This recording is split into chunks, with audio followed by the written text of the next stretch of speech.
कराची का ख़बर शेयर कंदालूं। पीपी चेयरमैन बिलावल भुट्टो ज़रदारी सुभाणे NICVD जे नए OPD जो इफ्तिताह कंदो।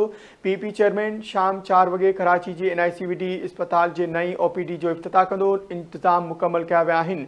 पीपी चेयरमैन बिलावल भुट्टो ज़रदारी सां गॾु वॾो वज़ीर सैयद मुराद अली शाह, सिहत वारी सूबाई वज़ीर डॉक्टर अज़रा पेचूहो ऐं ॿिया अमलदार शिरकत कंदा। हिकु भेरो ॿीहर ख़बर कराची खां शेयर करे रहिया आहियूं। पीपी चेयरमैन बिलावल भुट्टो ज़रदारी सुभाणे NICVD जे नई OPD जो इफ्तिताह कंदो। पीपी चेयरमैन शाम 4 वॻे कराची जे NICVD अस्पताल जे नई OPD जो इफ्तिताह कंदो।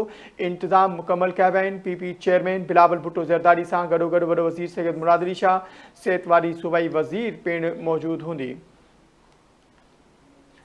तफ़सील मालूम कंदासीं। कराची खां धरती TV जो चीफ रिपोर्टर इमदाद सूमरा असां सां लाइन ते मौजूदु आहे। जी इमदाद, आगाह कजो, छा तफ़सील आहिनि?